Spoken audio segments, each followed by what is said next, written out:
안녕하세요. 미술쌤입니다. 오늘은 1학기 선원술 수행평가 대비 수업인 한국 근현대 미술사에 대해서 배워보고자 합니다. 먼저 오늘 진행될 수업의 목차에 대해서 살펴보고 넘어갈게요. 첫 번째로 근현대 미술사의 시대적 배경이 과연 무엇이 있는지 알아봐야 되겠죠. 그래서 근현대 미술사의 역사적, 시대적 배경에 대해서 살펴볼 거예요. 그 다음으로는 작가들이 누가 있는지를 알아보는 게 좋겠죠. 그래서 수많은 작가들이 있지만 그 중에서도 가장 유명하고 우리가 꼭 알고 넘어가야 할 작가 3명을 선생님이 선정해 보았는데요. 첫 번째로는 나혜석 작가, 두 번째로는 박수근 작가, 세 번째로는 이중섭 작가를 선정을 했어요. 그래서 최초의 여류 화가인 나혜석 작가와 거친 마테리얼을 사용했지만 소박한 서민의 일상을 표현한 박수근 작가, 그리고 아내와 아이들에 대한 사랑에 대해서 소박하게 표현하였던 이중섭 작가의 대표작과 그 특징에 대해서 살펴볼 예정입니다. 이렇게 목차를 살펴봤으니까 본격적으로 근현대 미술의 흐름표를 살펴보겠습니다. 근현대 미술사라는 게 아주 크게 하나의 시대로 묶이기도 하지만 그 시대가 세부적으로 나눠지기도 해요. 그래서 크게 나눠 보았을 때 선생님은 3가지 부분으로 나눠 보았어요. 그래서 첫 번째로 근대 전환기의 미술, 두 번째로 근대기의 미술, 세 번째로는 현대의 미술, 이렇게 3가지로 나눠 보았어요. 첫 번째 근대 전환기의 미술은 말 그대로 개화기에서 1910년도까지 근대로에 전환되는 그 과정에 있는 미술입니다. 그래서 여러분 역사 시간에 흥선대원군 배웠었죠. 흥선대원군이 쇄국 정책을 펼치다가 결국에는 외압의 영향으로 서양의 문물을 받아들이게 되잖아요. 그래서 이때의 특징은 외세의 서양 문물과 전통 미술이 막 혼재되어 있다는 그런 특징을 가지고 있어요. 적극적으로 외세의 문물을 받아들여서 자기와 한 것이 아니기 때문에 아직 정체성이 확립이 덜 된 시기입니다. 두 번째로는 근대기의 미술인데요. 이때에는 1910년도에서 1945년도까지를 이르는 말로 우리가 흔히 알고 있는 일제강점기를 뜻하는 말이에요. 그래서 이때의 미술은 서양 화단이랑 동양 화단으로 양분화되어 있다는 것이 그 특징이에요.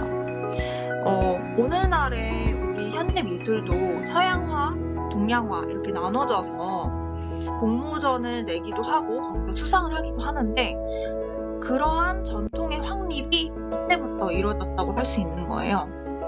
그래서 동양화의 경우에는 우리 조선시대 때 진경산수 들어본 적 있으시죠? 진경산수 같은 그러한 산수에서 일반적인 풍경으로 변화됐다는 것이 가장 큰 특징이고, 서양화 같은 경우에는 절충적 아카데미즘이라는 단어가 등장하는데 조금 어려운데 어렵지 않아요.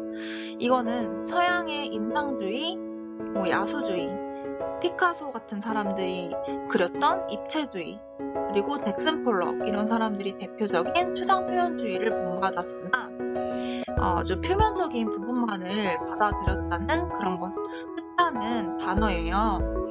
나중에 좀 더 자세히 살펴볼게요. 그 다음으로는 현대미술인데요. 오늘 현대미술은 다 살펴보지는 않을 건데 이 현대미술은 말 그대로 현대, 해방 직후의 오늘날의 그런 미술입니다. 근데 이제 오늘날 조금 이전의 미술인데요. 우리 민주화 운동이 발발했었잖아요. 그때 이제 민주화 운동을 주도했었던 사람들이 미술로서 사람들을 계몽시키기 위해 민중미술이라는 것을 했는데요. 이거는 좀 더 실용적인 목적이 강하기 때문에 실용미술이라고 할 수 있고 이에 반대되는 순수 미술도 성행을 했어요. 그래서 순수 미술인 모더니즘이 같이 혼재했다는 그런 특징을 가지고 있고요. 실용 미술인 민중 미술에는 목화나 걸개 그림 등이 유행이 했고, 서양의 모노크롬을 참고한 박서부의 묘박 그림, 앵코르멜, 에이지 그룹 등등은 순수 미술에 해당된다고 할 수 있습니다. 그러면 근현대 미술사의 시대적 배경에 대해서 살펴볼게요. 우리 아까 살펴봤었던 첫 번째 시기, 근대 전환기의 미술인데요. 이때는 아까 말했듯이 외세 문물의 도입과 전통이 혼재되어 있다고 했어요. 이게 키포인트겠죠? 그래서 19세기 말 국제 정세는 조선으로 하여금 개혁의 필요성과 실행을 강력하게 요구를 했었죠. 그런데 조선 말기 전반적 상황은 세계사적인 변화에 효과적으로 대응하기는 좀 어려웠던 그런 상황이었어요. 그렇지만 개화 정책이 펼쳐지면서 외국 기술자 유입이 되고, 그리고 국제 질서가 편입 무력이 시작이 되면서 점점 발전해 나가고 있다는 것을 알 수 있겠죠.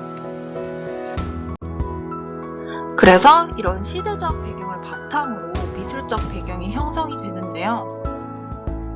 이때에는 우리 조선시대에서 근현대로 바로 넘어가는 그런 과도기이기 때문에 전통적인 미술과 집단 계층이 변모를 해요. 조선시대 때는 문인화가라고 하죠. 이런 문인화가의 계층이 뭘까요? 네, 바로 양반 계층이에요. 양반 계층은 글도 쓰고 그림도 그리고 학문도 하는 자재다능한 그런 캐릭터인데, 이런 문인화가 계층이 직업화가 계층으로 변모를 합니다. 그래서 그림을 주된 직업으로 삼는 장인, 화가 이런 계층으로 변모를 해요. 그 다음으로는 근대적 미술 제도와 미술 개념이 도입이 된다는 거예요. 그래서 박람회, 진열관, 박물관, 미술, 사진이라는 개념이 본격적으로 등장하는 게 이 시기예요.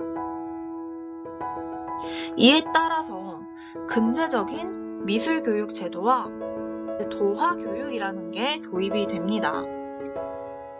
우리가 지금 배우고 있는 이 미술 과목이 옛날에는 도화라는 과목으로 가르쳐졌다고 해요. 근데 이때는 물론 그림을 그리고 이제 창의적인 그런 활동이라기보다는 약간 공장에서 실용적으로 쓸 수 있는 그런 도안 같은 거를 잘 그리는 방법이라든지 그런 훈련에 초점이 맞춰진 교육이라고 할 수 있습니다. 마지막으로는 서양 미술이 도입이 됐다는 건데요. 사실주의가 근대적인 시각으로 재배치되었다 이렇게 써져 있는데, 이후에는 좀 더 모더니즘적인 야소파나 인상주의가 도입이 됐다면, 이때는 일본을 거쳐서 들어온 거기 때문에 이제 사실주의가 좀 더 성행을 했다고 볼 수 있는 것이겠죠.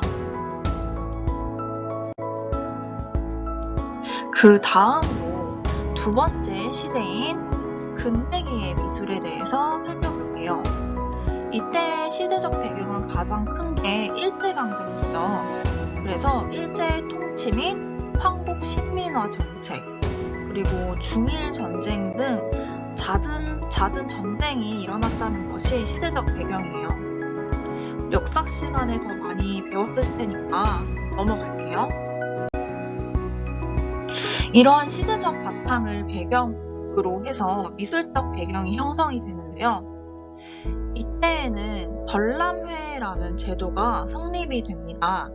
이 전람회라는 거는요, 산업화된 식민지 조선을 보여주기 식으로 우리가 대일본 제국이 조선을 이렇게 발전시켰다, 이런 거를 보여주기 위한 목적으로 그런 제도를 만든 거예요.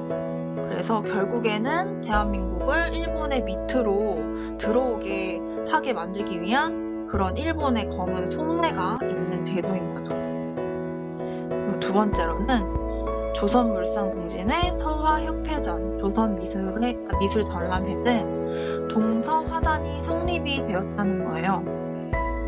그래서 동양화, 서양화가 나눠졌다. 이거를 포인트로 보면 될 것 같아요. 네, 서양화단과 동양화단에서 한번 살펴볼 건데요. 우선 첫 번째로 서양화단은 유럽에서 유행하고 있는 그런 인상주의가 일본을 통해서 도입이 됐어요. 그래서 한번 이렇게 거쳐서 온 거예요. 그래서 이걸 뭐라 그러냐면 절충적 아카데미즘이라고 해요. 그래서 전통적인 우리 동양의 미술과 서양 미술이 혼재되어서 이렇게 나타나는 것이라고 볼 수 있겠죠. 근데 이때 당시에는 굉장히 파격적으로 보였어요. 동양화가 전혀 아니고 완전히 새로운 서양화 양식으로 보였을 거예요. 그리고 모더니즘이 도입되었다라는 것인데, 모더니즘이라는 것은 서양 미술의 모더니즘을 말하는 건데, 야수파, 추상 표현주의, 그리고 입대파 이런 화풍들을 이야기를 하는 거예요. 그 다음에 미술 비평이 유행을 하였고, 그리고 고미술품 수집이 유행하였다는 것까지. 이게 서양화단의 특징입니다.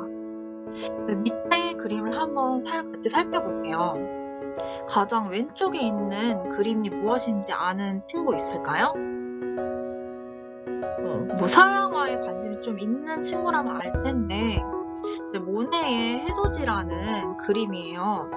이 사람이 속한 화파가 뭘까요? 그렇죠. 막 관찰력이 뛰어난 친구는 봤겠지만 바로 인상주의예요. 인상주의의 특징은 이제 햇볕이 물체를 때리는데 거기에서 나타나는 이때 산란되는 그런 아름다운 그런 색감에 좀 더 집중을 하여서 그걸 터치로 표현을 한 것이 인상주의의 특징이에요. 이거를 일본이 받아들이고 그러한 일본의 화풍을 우리나라의 이제 신진 서양화가들이 받아들이게 된 건데, 첫 번째 작품을 넘어가서 이제 두 번째 작품 한번 볼까요? 이거는 우리나라 사람의 작품이에요. 김관호라는 사람의 작품인데 이걸 딱 봤을 때 좀 자연스러운 것 같아요? 아니면 좀 부자연스럽나요? 쌤은 좀 부자연스러운 것 같아요. 왜냐하면 이 여인들이 서 있는 풍경도 뭔가 어디인지도 잘 모르겠고 우리나라인 것 같긴 한데 좀 되게 불명확하고, 그리고 이게 낮인지 밤인지 뭔가 이제 명확하지가 않아요. 그리고 방언이 어디서 왔는지 그 방언의 설정도 좀 어색하고, 그래서 이게 과도기적인 특징이라고 할 수 있겠죠. 그래서 이게 좀 더 발전이 된 게 이 세 번째 그림인데, 이거는 오지호 작가의 그림이에요. 오지호 작가는 한국적 인상주의를 만들었다라고 평가를 받는 아주 중요한 사람인데요. 오늘은 같이 보진 않겠지만 중요한 사람이라서 한번 넣어봤어요. 이 사람은 그냥 겉보기에 인상주의를 따라하는 거에 치중한 것이 아니라 우리나라만의 이제 향토적인 소재를 사용을 하여서 우리나라만의 색감을 생각을 하여서, 여기 보면 이제 그림자에 약간 청보랏빛 그런 그림자로 표현을 하였고, 이런 초가집 같은 소재도 황토색으로 그렸죠. 이러한 한국적인 색감을 사용을 해서 보다 발전된 인상주의의 양상을 보여준다고 할 수 있어요.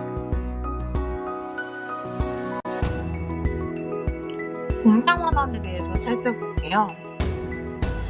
동양화단은 아까 이야기했던 것처럼 그런 직령산수, 정선의 직령산수 같은 이런 그림에서 풍경으로 변화가 됐다는 건데요.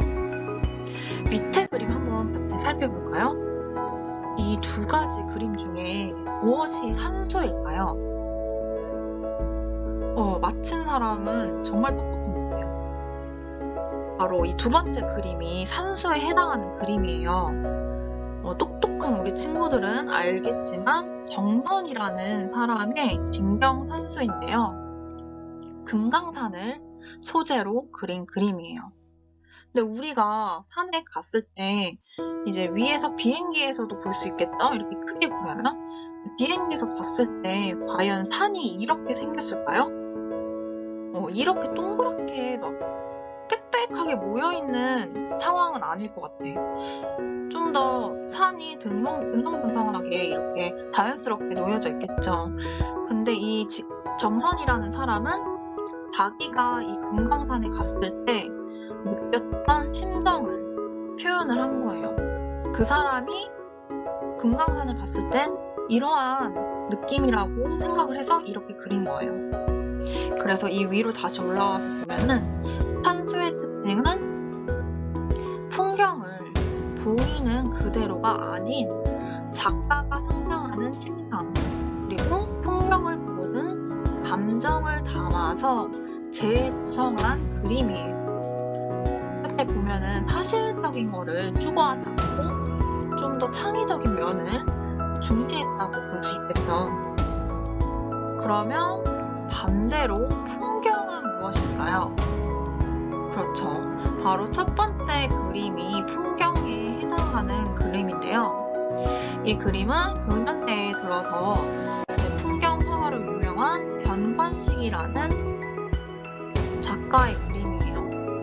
이 변관식은 금강산을 똑같이 소재는 금강산으로 그렸는데 보면은 훨씬 좀 더 사진으로 찍은 것 같이 사실적으로 그렸죠.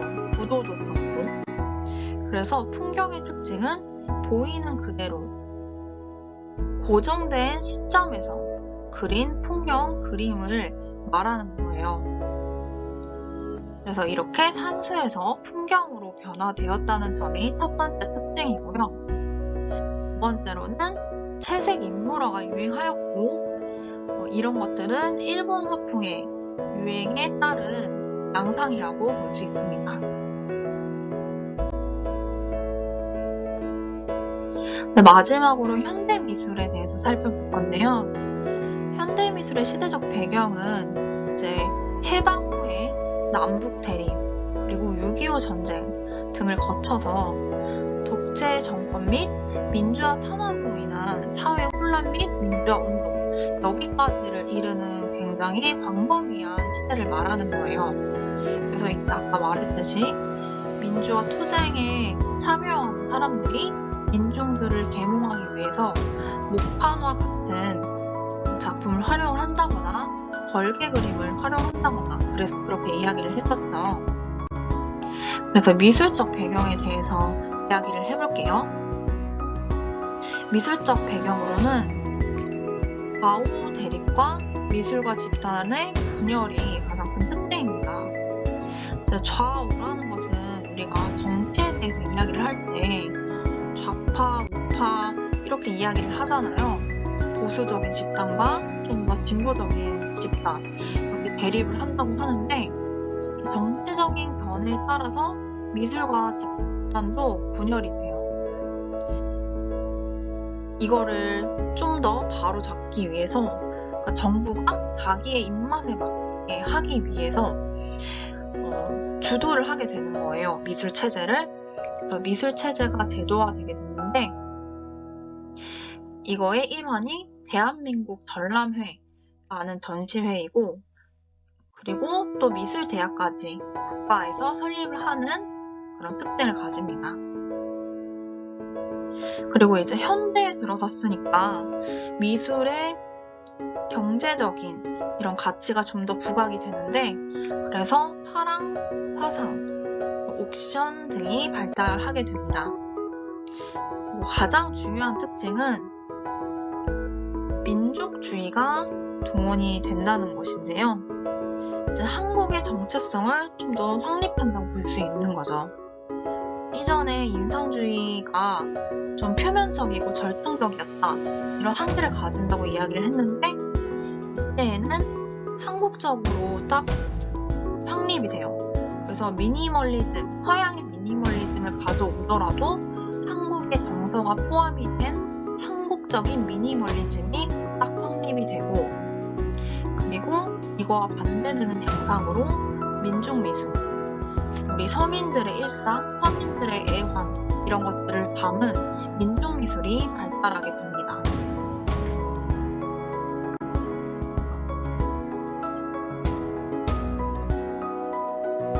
이렇게 시대적 특징을 다 살펴보았는데요.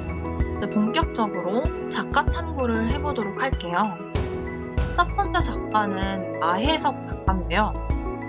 사진을 보면 알겠지만 여자 작가예요.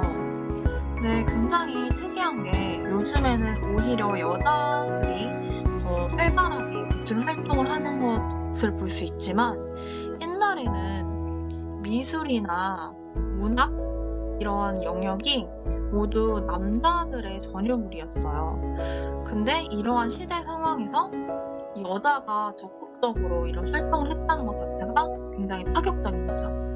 그래서 이 사람은 근대 최초의 여류 서양 화가라는 게 가장 큰 특징이고요. 또한 글도 굉장히 열심히 썼어요. 그래서 우리나라 최초의 여류 소설가입니다. 그리고 근대적 여권론을 펼친 여성 운동가이기도 하고요. 하지만 오늘은 그림에 대해서 좀 더 살펴볼 거기 때문에 이 사람의 화풍이 중요한데요. 화풍은 야수파 그리고 표현주의의 절충적인 화풍이라고 할 수 있습니다. 뒤에 직접적으로 그림을 보면은 여러분이 더 느낄 수 있을 거예요. 그래서 나혜석의 인생에 대해서 간단히 한번 살펴볼게요. 나혜석은 부유한 집의 딸로 출생을 하였어요. 그러니까 당연히 그림을 공부할 수도 있었겠죠, 그 시대에. 그리고 굉장히 똑똑한 엘리트였어요. 그래서 진명여고에서 수석 졸업을 하고 심지어 일본으로 유학을 떠납니다. 그리고 18살 때 탁월한 문장력으로 신여성이라는 그런 잡지에 사파를 그리기도 하였어요. 하지만 이러한 완벽한 여성인 나혜석에게도 뭔가 시련이 닥치게 되는데요. 이게 바로 남편의 불륜이에요. 이제 나혜석이 일본으로 유학을 가 있었을 때 남편이 어떤 매력적인 여자와 불륜을 저지르게 돼요. 그래서 결국에는 배신감을 느끼고 이혼을 하게 되고, 그 이후에 이혼 고백장이라는 글을 써서 발표할 정도로 이렇게 나혜석은 자신의 표현에 적극적인 그런 여성이었어요. 두 번째로 나혜석의 작품 세계를 한번 살펴볼게요. 나혜석의 작품은 인상주의에 가장 영향을 많이 받았어요. 인상주의의 영향을 받아서 풍경화와 인물화 같은 그림들을 많이 그렸답니다. 여기서 여러분이 궁금할 텐데 인상주의가 뭘까 이거 되게 궁금해하는 친구가 있을 수도 있을 것 같아서 설명 잠깐 하고 넘어갈게요. 인상주의는 빛에 따라 변화하는 색채와 빛의 아름다운 순간적인 인상을 포착한 화파를 말해요. 그래서 우리가 보통 달력이나 이런 데서 많이 보는 명화들이 인상주의가 많은데, 모네나 마네, 쇠랑 이런 사람들이 인상주의의 대표적인 작가들이에요. 그렇지만 나혜석은 이런 서양의 전통적인 인상주의라기보다는 일본풍의 그런 절충적인 인상주의라고 할 수 있어요. 이러한 작가들이 초반의 작품과 후반의 작품이 이렇게 바뀌는 양상이 굉장히 흔한데요. 나혜석도 똑같아요. 그래서 처음에는 디테일함이 살아있는 그런 그림들을 위주로 그렸었다면 후반기에는 평면화되고 단순화된 표현으로 변화가 되게 됩니다. 그리고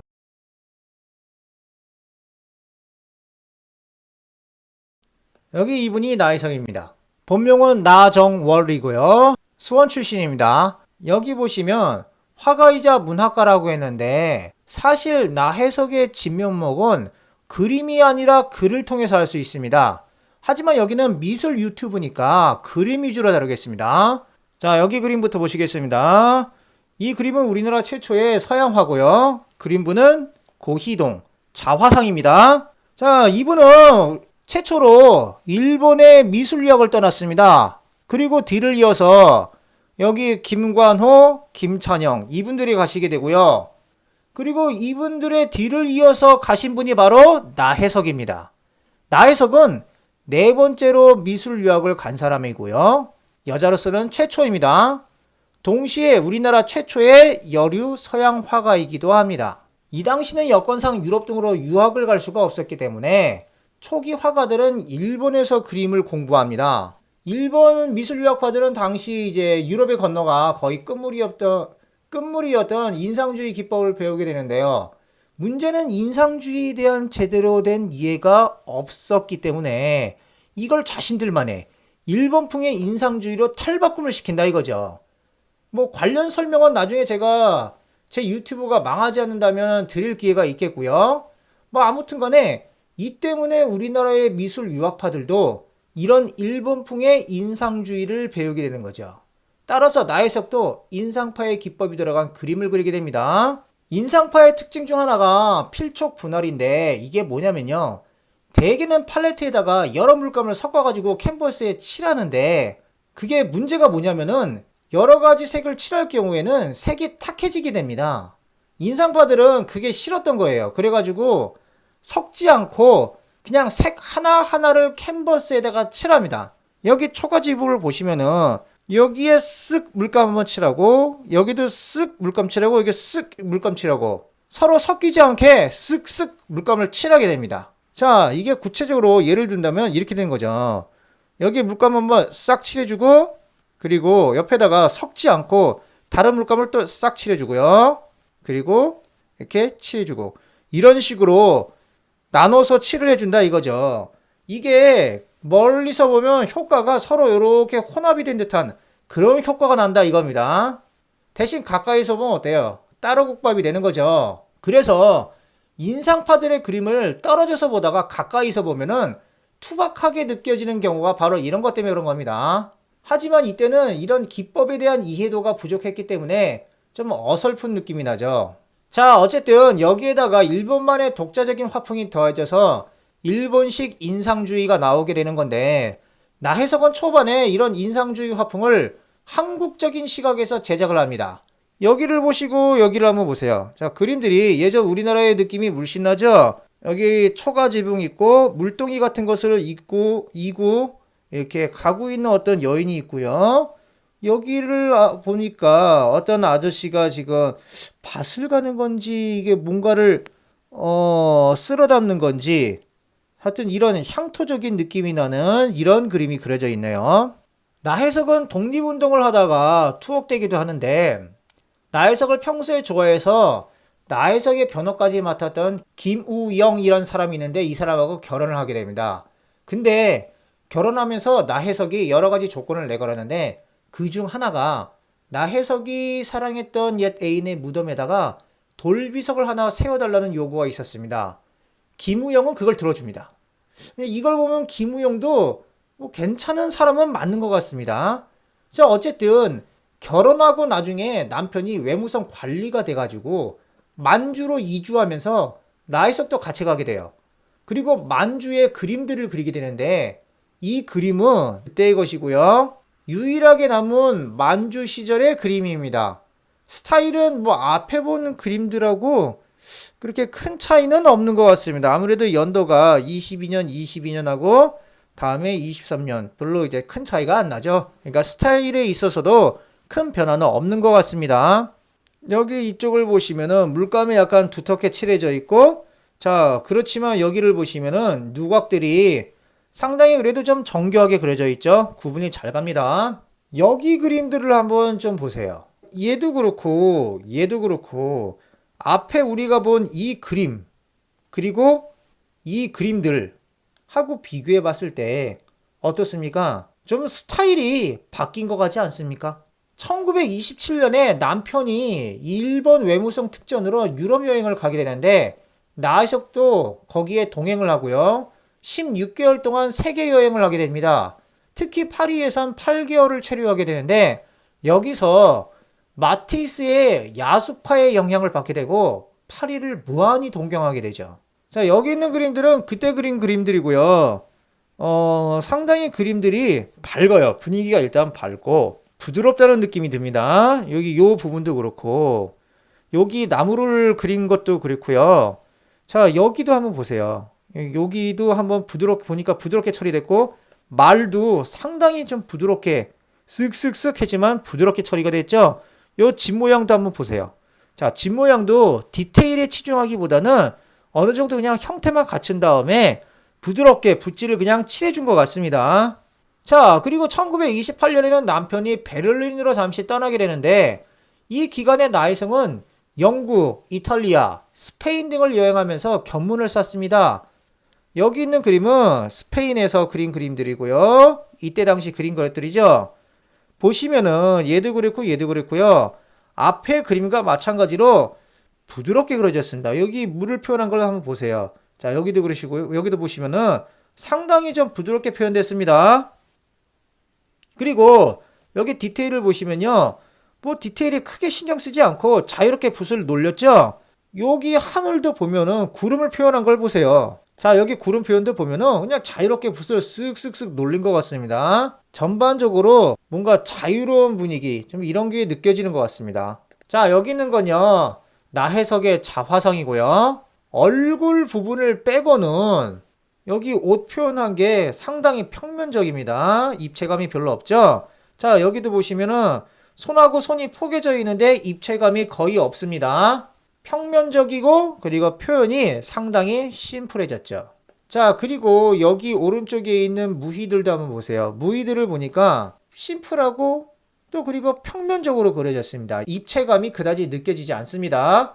하지만 이 시대를 생각한다면은 이렇게 단순함으로 심플함으로 세련됨을 잘 표현했다고 할 수 있을 것 같습니다. 왼쪽 그림을 먼저 보시겠습니다.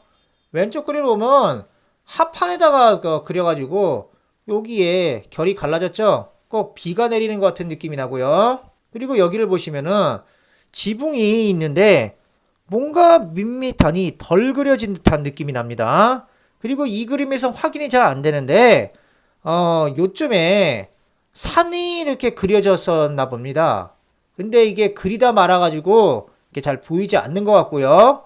하늘도 표현이 좀 덜 돼가지고 밋밋하죠. 이번에는 오른쪽 그림을 봐주세요. 오른쪽을 보시면요.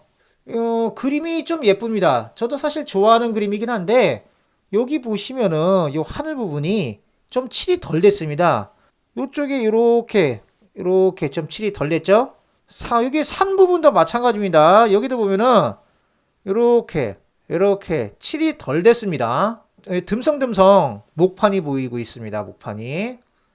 이게 왜 그러냐면 유럽 여행 중에 나혜석을 파멸로 이끌고 동시에 페미니스트로서 더욱 부각을 시켜주는 사건이 생기게 되는데 남편인 김우영이 베를린에 가 있는 동안에 민족 대표 33인 중에 하나이자 나중에 친일파로 변절한 최린이라는 사람하고 불륜 관계를 맺습니다.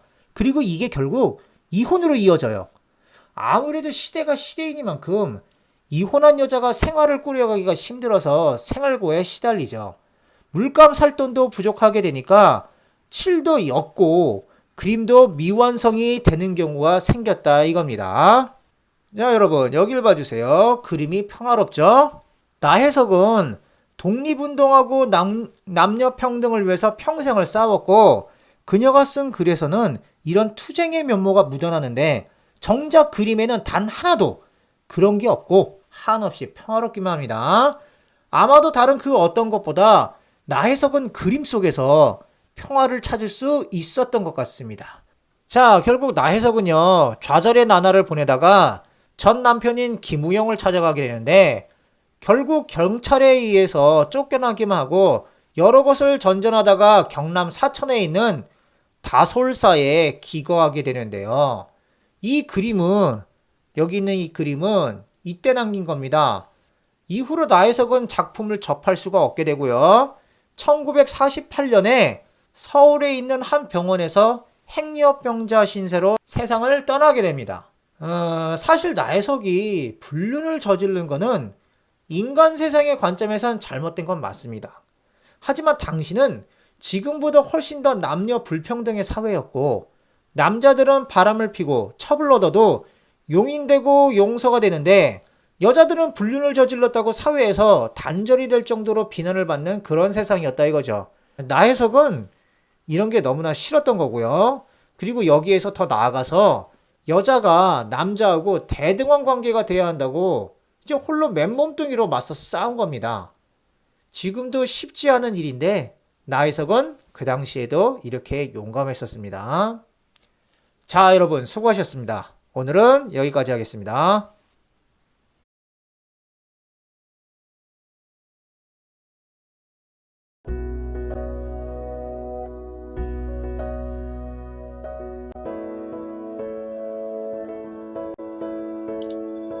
네, 나혜석에 대해서 다들 잘 봤죠? 그럼 바로 두 번째 작가로 넘어갈게요. 두 번째 작가는 이중섭 작가예요. 좀 더 여러분에게 친숙한 작가라고 할 수 있겠는데요. 오른쪽 사진 보면 굉장히 잘생기고 훈훈한 그런 인상을 가지고 있는 작가예요. 이 사람은 굉장히 선하게 생겼는데 자기가 가지고 있는 이런 인상처럼 동화적이고 다전적인 편진한 그림을 많이 그렸답니다. 그래서 이 사람은 일본인 여자랑 결혼을 했어요. 그래서 나중에 이야기할 거지만 일본 전시회에서 좀 더 많이 활동을 한 작가고요. 최초의 제야 작가라고 할 수 있어요. 또한 이 사람이 가장 많이 그렸던 소재가 소인데요. 이 소를 통해서 백의 민족인 대한민국의 정체성을 표현하고자 했다고 합니다. 그리고 가만히 있는 소도 있지만 뭔가 표정에서 울부짖는 그런 소들이 많이 등장을 하는데 이거는 나라를 빼앗긴 작가의 그런 심정을 표현했다고 합니다. 그리고 이 사람이 굉장히 궁핍하게 살았어요. 시대 상황도 시대 상황이고 항상 화가들은 뭔가 가난한 예술가 이런 이미지를 가지고 있잖아요. 이 사람도 초반에는 그림을 잘 팔지 못하고 그리고 그런 장이 형성되어 있지도 않아서 굉장히 궁핍하게 살았다고 해요. 심지어 그림을 그릴 동이가 없어서 자기가 피는 담뱃갑 안에 은색 속지가 있는데 그 속지에다가 송곳으로 파낸 다음에 잉크로 찍어내는 방법을 활용해서 은지화 기법이라고 하는데 이거를 그걸 활용해서 그릴 정도로 이렇게 재료비도 없었다고 해요. 그리고 가족에 대한 그리움, 일본에 두고 온 가족에 대한 그리움과 사랑을 동자승, 무릉도원 등의 이런 뭔가 천국에 있는 천진난만한 이런 모티브로 표현을 하는 경향도 있었답니다. 네, 이중섭의 생애를 간단히 살펴볼게요. 이중섭은 동경 일본미술대학으로 유학을 갔어요. 이때 일본인 아내인 마사코와의 운명적인 만남이 일어나는데요. 이중섭은 실제로 마사코를 보고 첫눈에 반했다고 해요. 그래서 이렇게 오른쪽에 보면 엽서가 있는데 마사코에게 당신을 사랑합니다 이렇게 글을 쓰면서 픽업에 그림을 그려서 연애 편지를 써서 보냈다고 해요. 그리고 1942년 27살 정도 됐을 때 소아아이, 소묘, 목동, 지일 등을 출품을 하게 돼요. 보면은 굉장히 개성이 강하고 또 느낌이 좋아서 특별상을 수상하게 돼요. 태양상이라는 특별상을 수상하게 되고 그리고 45년도에 마사코와 결혼에 골인하게 됩니다. 그리고 아들을 3명이나 낳게 돼요. 하지만 시련이 닥치게 되죠. 6.25 전쟁으로 이중섭이 월남을 하게 되면서 제주도 서귀포에서 가족들과 7개월간 행복한 시간을 보내지만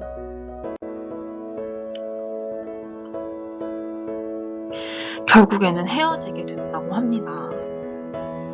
이를 바탕으로 이중섭의 작품 세계에 대해서 살펴볼게요. 첫 번째로 이중섭은 인상주의의 영향을 받기도 했어요. 하지만 가장 많은 영향을 받은 것은 야수파의 영향인데요. 그냥 야수파를 받아들인 게 아니라 우리나라의 향토성을 가미한 그런 야수파의 경향을 띠고 있어요. 여러분이 야수파에 대해서 잘 모를 것 같아서 도판 하나를 가져왔는데요. 이 오른쪽에 이 화살표 되어 있는 이 그림이 야수파 작가의 대표적인 작품이에요. 루오라는 작가의 작품인데요. 보면 느낌이 어때요? 굉장히 거칠고 어둡죠. 그리고 뭔가 사실적이지도 않고 이렇게 어둡고 거친 필지를 나타내는 게 야수파의 특징인데요. 이 오른쪽에 야수파의 특징에 대해서 한번 읽어볼까요? 단순화하고 대담한 변형과 붉은 선, 강렬한 색채와 자유분방한 터치가 특징인 화파예요. 그래서 보이는 그대로의 물체를 묘사하는 거에 집착하지 않고 좀 더 기괴할지라도 변형된 형태, 그리고 대담한 색채 이런 것들을 쓰는 화파입니다. 왼쪽의 그림이 이중섭의 그림인데요.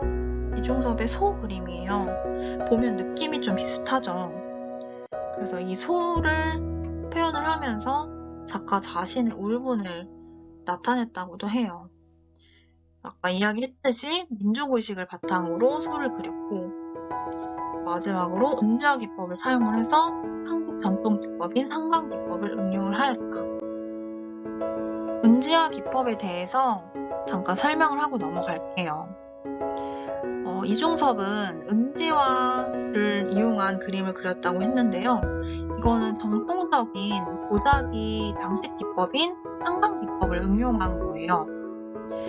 피난 시절에 회화 재료가 부족해서 은지화를 시작하게 되었는데 이거는 양담배갑 속에 은박지 종이를 편 다음 예리한 철토필 아니면 송곳 이런 것들로 종이가 뚫리지 않을 만큼만 눌러서 윤곽선을 그리게 되는 거예요. 이렇게 은박지가 있으면 이게 송곳이라고 치면 이걸로 이렇게 그림을 그리게 되는 거죠.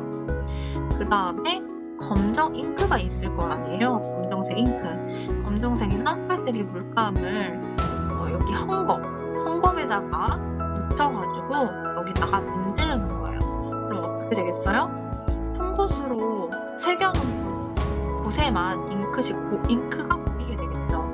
그 다음에 그 위에 있는 잉크를 제거를 하게 된 다음에 그 다음에 눌러가지고 이 위에 종이로 찍어내게 되면 마치 판화하는 것처럼 여기에 그대로 그림이 찍혀서 나오겠죠.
마지막으로 박수근 작가에 대해서 살펴보고 마무리 짓겠습니다.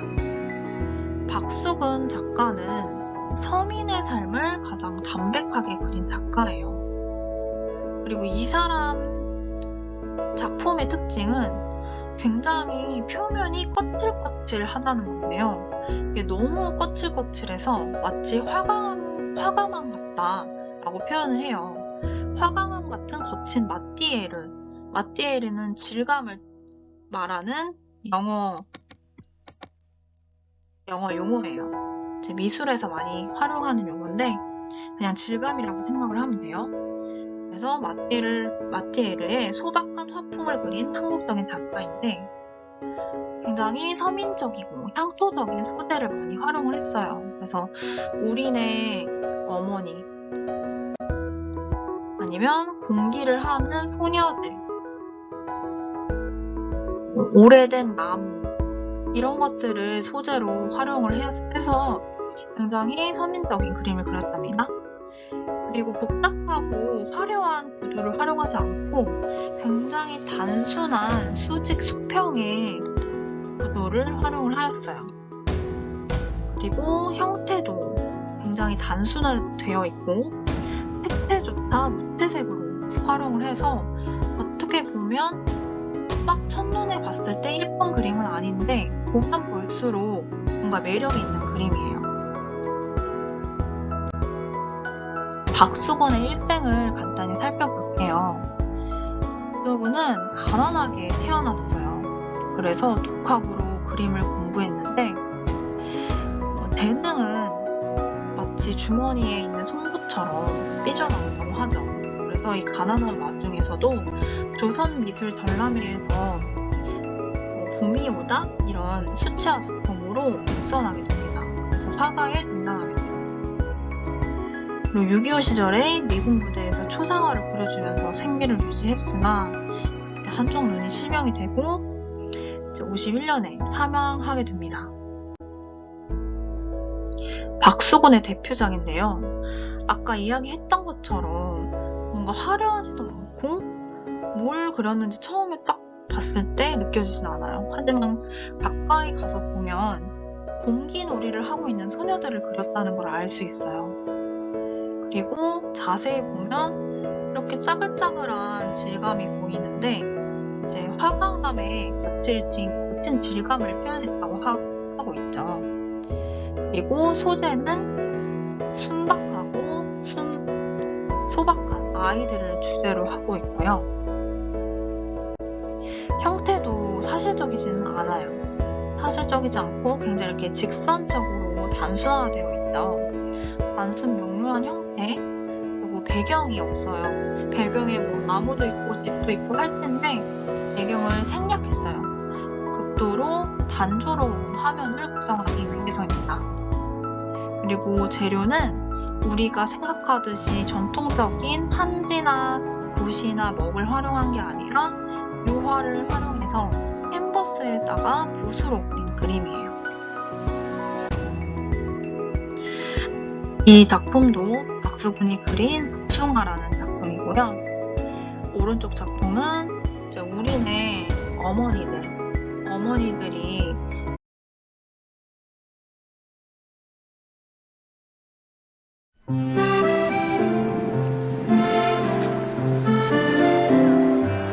화가는 말합니다.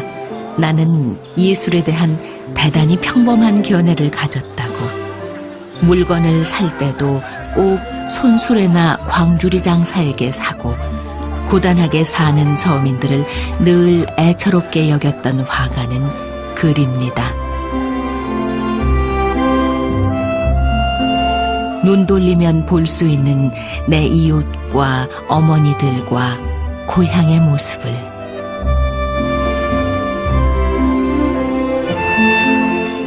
화가의 이름은 박수근.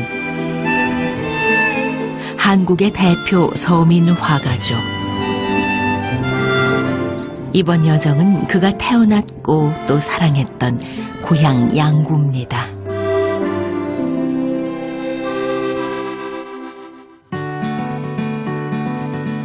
대한민국 최북단 휴전선 바로 아래에 있는 강원도 양구.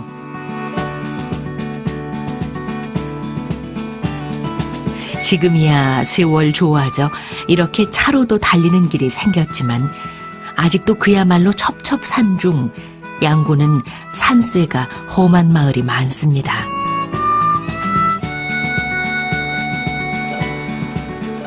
그래도 산 높고 공기 좋습니다. 산 어디를 가든 귀한 나물 얻을 수 있는 장점도 있죠.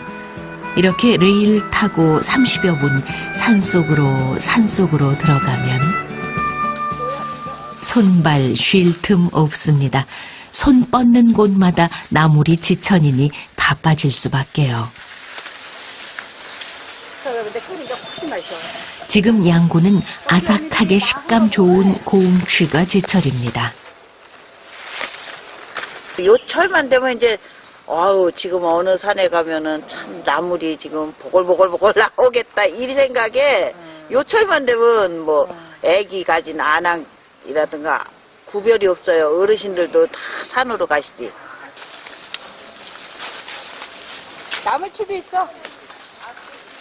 더덕, 그거. 더덕이야, 이거. 네, 더덕. 이것도 더덕. 캐기 힘들다는 산떠덕도 이곳에서는 흔한 일.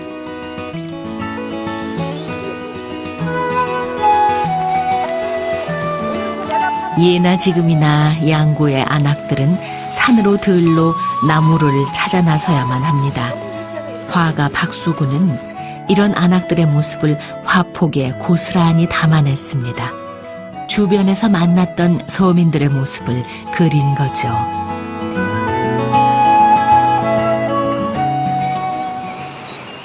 박수군의 고향이 이곳 양구입니다. 그가 태어났던 집 자리에서는 그를 대신해 작품들을 만날 수 있습니다. 300여 점의 작품에서 박수군이 그리고자 했던 것은 무엇이었을까요? 뒷모습이지만 저 건장한 팔뚝과 또 이렇게 다리 뭐 이런 모습들, 치마를 동여맨 모습들이 이제 바로 그 힘들게 살아야 했던 그 가족들을 먹여 살려야 했던 우리 어머니들 모습인 거죠.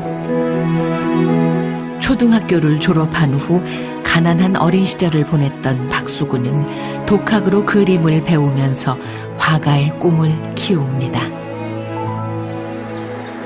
산으로 들로 그림 그리러 다녔던 그의 눈에 비친 건 고향 마을과 사람들이었습니다.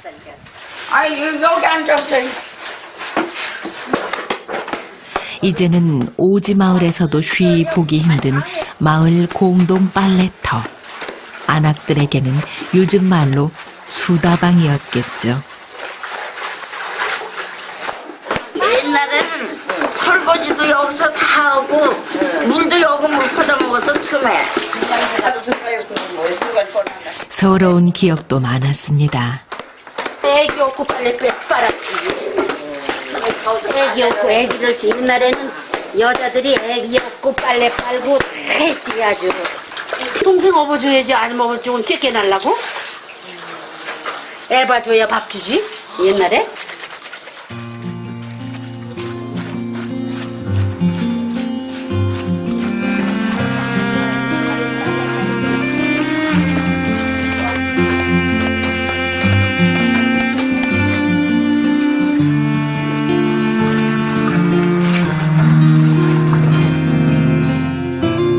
그의 눈에 담겼던 사람들 모습은 고스란히 작품 속에 등장합니다. 일제 강점기를 거쳐 전쟁 전후 힘들게 사는 우리네 이웃들. 그들의 모습은 바로 자신의 모습이기도 했을 겁니다. 밤낮으로 걸어 나갔는데 뭐 밤낮으로 그 눈밭에 치마 입고 행지치마 딱 뚫으면 허리가 요만했었어. 이제 그만 먹어요. 배불렀어. 옛날에 우리도 그런 적이 있었다고요. 그런 적이 있었지만 뭐 옛날 가서 이렇게 늙진 않았지. 그러다가 어머니 되고. 그럼. 할머니 되고. 그럼.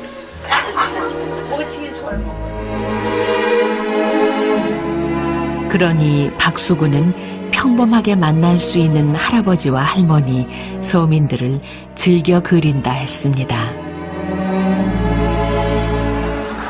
서민들의 모습을 그렸던 그에게 그림에 대한 열망을 자극했던 또 한 가지가 있었습니다.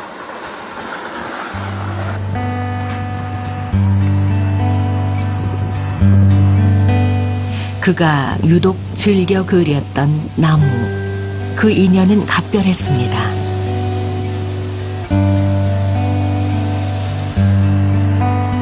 화가의 꿈을 키운 것도 느릅나무 아래서 보았던 밀레의 작품 만종 때문이었죠.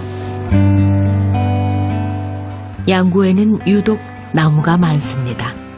그래서인지 손쉽게 그리게 되는 것도 나무입니다. 나뭇잎 같은 거는요, 연두 색깔도 있고 초록 색깔도 있고 여러 가지고 밑에도 황토색하고 갈색하고 분홍색 같은 거 섞여서 색깔이 여러 가지. 아이들에게 화가 박수구는 어떻게 기억되고 있을까? 50년대, 60년대 그때 삶의 아름다움을 그린 분이에요. 화가를 향한 아이들의 마음이 따뜻한 나무 그림에 담깁니다. 그의 그림 어디에서든 나무는 큰 키로 우뚝 서 있습니다. 어쩌면 작가 자신의 모습이기도 했을 겁니다.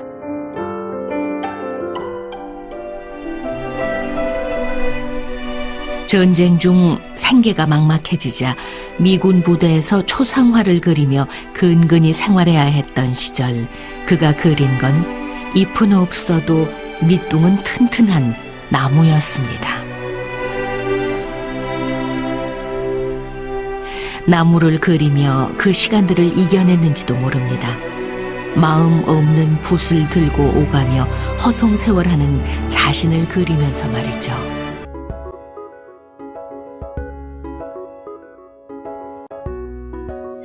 네, 동영상 잘 보셨나요?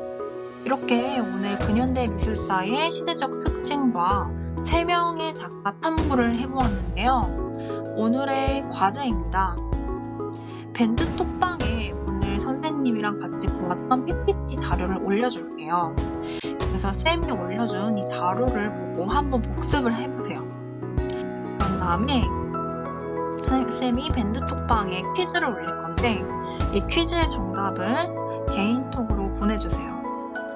나중에 여러분이 대면 등교했을 때 선원 수령 수행평가를 위한 중요한 이론 강의니까 꼭 복습해서 키워드를 숙지하면 좋을 것 같아요. 오늘도 미술 수업 듣느라 수고했습니다.